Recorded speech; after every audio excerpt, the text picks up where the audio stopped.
You're all excited you want to buy that house. You think you've budgeted for just about everything. But have you? I don't know. Let's find out.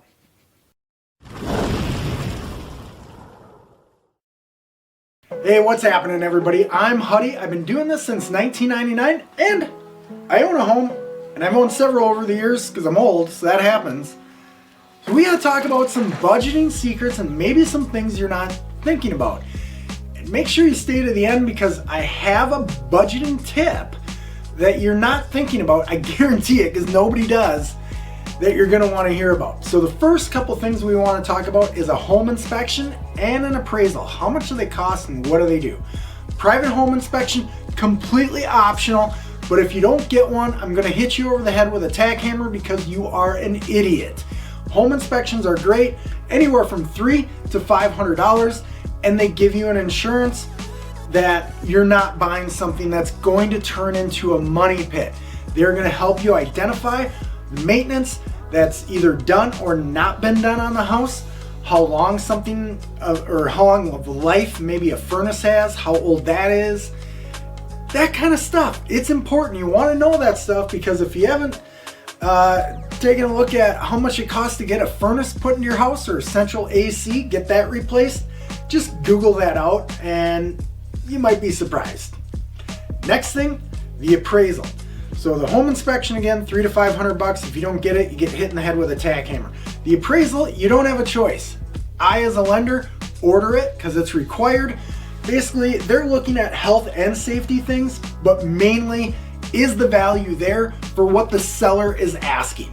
So is that $300,000 house really worth $300? And does it have the basic health and safety things? Basically, it's not a certified POS. Good to go. That cost, depending on where you're at, $450, $500. I've seen it go as high as $700 to $800. Jumbo or really expensive homes can be $1,000 plus. But for most people seeing this video, I'd probably budget around $600 just to be safe. $300 to $500 on the inspection. So, $1,100, $1,200 right in there would be good to budget for. The next thing we want to touch on really quick is your down payment and your closing costs. This technically is another video, but really quick. Your down payment, just take whatever your percentage that you have, times it by the purchase price. That's your down payment. So if you're buying FHA, it's 3.5%. If you're home ready, home possible, 3% is your down payment, or regular conventional 5%. So 3%, 3.5%, or 5%, times that by the purchase price, that's your down payment. Closing costs, well, they can be anywhere from 2.5% to roughly about 4% of the purchase price. So again, you take your purchase price times that, just call it 3%. That's gonna give you a rough idea of what your closing costs are. Now, you can ask the seller in your negotiations to pay for your closing costs. That's awesome. But keep in mind, if you're doing that, you might, again, $300,000 house, you might have to say, hey, I'll give you $310,000, but I want you to pay 3% of my closing costs. That's how you kind of think about negotiating that a little bit. It doesn't have to be exactly that, but think about it that way. Speaking of closing costs, we want to talk about points. Points. Yeah, that's right. Points, origination, discount points. People call it different things, but if you're being charged a point, it's because you're being charged to get that interest rate. So a lot of times we see advertisements out there. I see them all the time. They drive me nuts because they advertise some, hey, today's great rate. And in the fine print that nobody reads, they say this rate is constituted on a 780 credit score, 25% down, and 2 points. So that 2 points, if your loan amount's $300,000, that's $6,000 to get whatever rate they're advertising, not to mention the credit score and the down payment. You get the idea. I charge points on almost every loan right now, but we talk about points and why we want to charge them or pay them to get a better rate for the long term based on where rates might go or not go. So it's a conversation that you want to have and know points, or a point, is what you're paying to get a better interest rate. Key to know. Okay, our reoccurring monthly cost. Boy, we're ripping through this. Don't forget, towards the end, got that bonus tip. Oh yeah. Our reoccurring monthly costs though. Gas, electric, garbage, water. That kind of stuff. Not to mention if you have cable, you might be paying that already so you don't care. You might just be using your phone's data plan. But there are reoccurring monthly costs that you want to think about.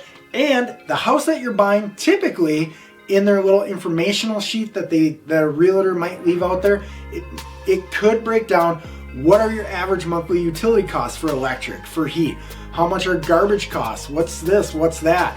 It really can vary from place or from city and county. Like there's a city here in kind of by me, it's about an hour away. The water bills are crazy, which is nuts because we're in Minnesota, land of 10,000 lakes or 10,000 ice rinks most of the time, but you get the idea. So we want to be looking at utility costs, what's the electric, what's the gas, who is the trash people around here, what's that looking like, maybe it's 90 bucks a quarter, and how much is our water bill, what does that really look like? So you have an understanding of what you could be getting yourself into on a monthly basis. Now, speaking of that, there's a couple things built into that monthly payment or those monthly plans into your mortgage payment that we really need to talk about, because so many times people get so excited because a loan officer said you're approved, go get a $300,000 house, and you might have talked about a payment, but then you go and you get locked into the deal and you haven't really looked at property taxes or homeowners insurance. The reason why I bring this up and I drill this into my buyers like crazy, property taxes can vary by city and county like night and day. It's unbelievable what I see, and I lend in 49 states, so I've really seen property taxes be unbelievably different from city and county to state to state. It's crazy, but property taxes factor into your monthly payment, so make sure you're looking at how much those are annually. The other thing is your homeowner's insurance. I don't know if you know this or not, but there's been a lot of natural disasters out there, and in Minnesota especially, we have companies that if there's a hailstorm, they come out and try to get you a new roof and new siding, and it's a lot to do, right? There's a lot going on, but insurance companies have been paying. Now we're paying. So when you're looking at these dumb mortgage calculators online, which if you want a good one, link in the description, calculates everything accurately. But your homeowner's insurance on a $300,000 house, your homeowner's insurance is probably going to be 180 bucks a month. That's right. It's going to be about 25 to 3,200 bucks a year, depending on where you live and what coverage that you choose. So here's my thing on the homeowner's insurance. You can talk to more than one person, and please don't use an online company because you're going to save a bunch of money. It's just not good. Your coverage typically is not that great with online companies, so talk to someone. They're going to pull your credit. It's a soft credit pull.